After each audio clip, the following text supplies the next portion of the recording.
Estamos falando sobre Jesus e o amor foi e é o maior e mais poderoso legado que ele nos deixou.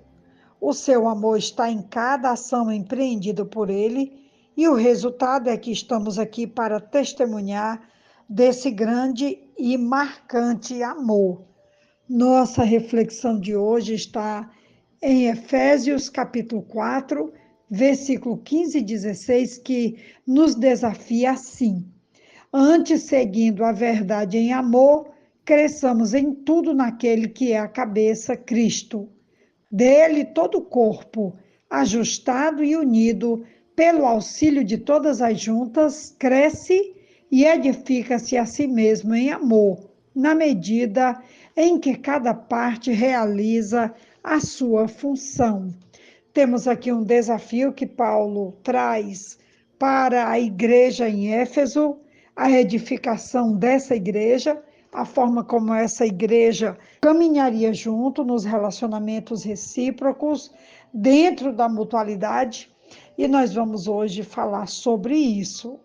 A prática do amor na igreja corresponde à tarefa de edificação, designada por Deus aos crentes em relação à própria igreja.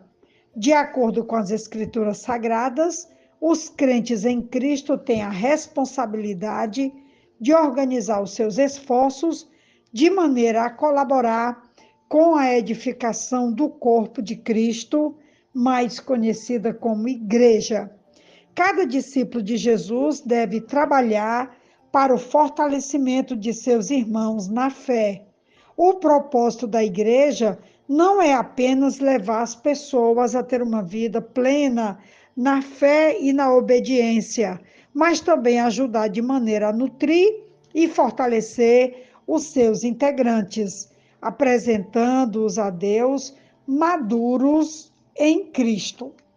O trabalho de edificação da igreja, apresentado pelo apóstolo Paulo em Efésios 4, começando pelo versículo 12 até o versículo 16, é também o nosso trabalho.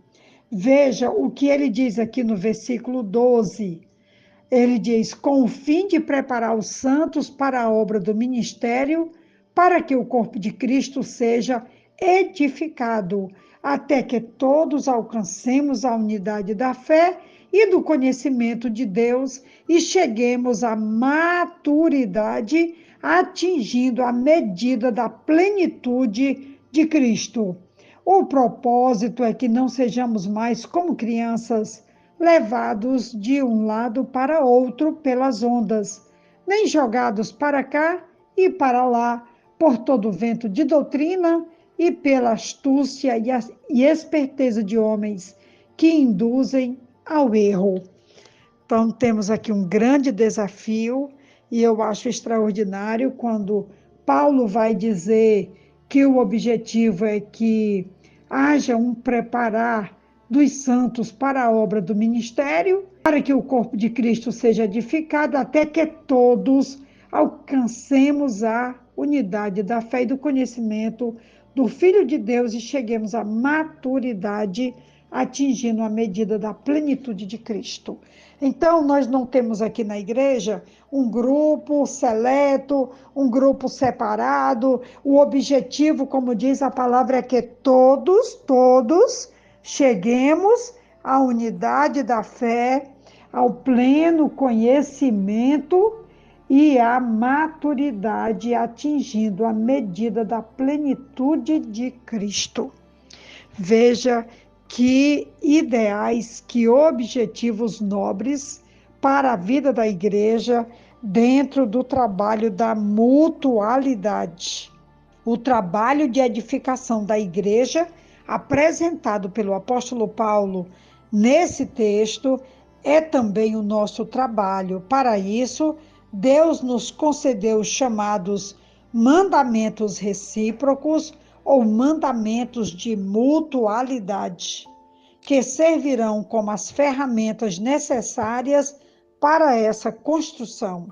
Como em todo projeto de construção, para sermos bem-sucedidos nessa empreitada, precisamos nos valer das ferramentas certas, e é justamente nesse sentido que esses preciosos ensinamentos da palavra de Deus podem nos ajudar.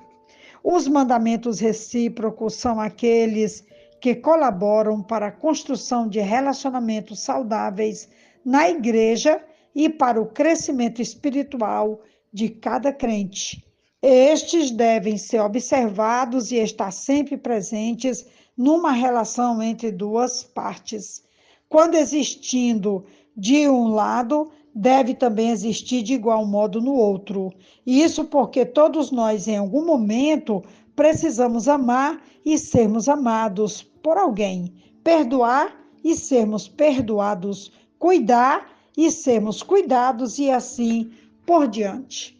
A construção de relacionamentos saudáveis na igreja não é uma tarefa fácil, mas perfeitamente possível, desde que para isso nos dediquemos a entender cada um desses mandamentos de Deus e, uma vez compreendidas as lições, pô-las em prática em nosso convívio diário.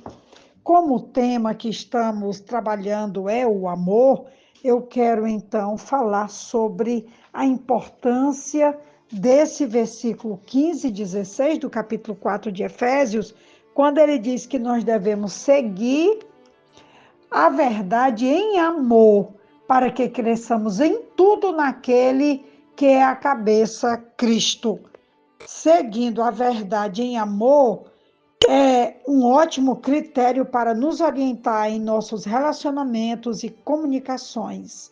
Falar a verdade sem amor, em geral, só provocará dor, destruição e ressentimento.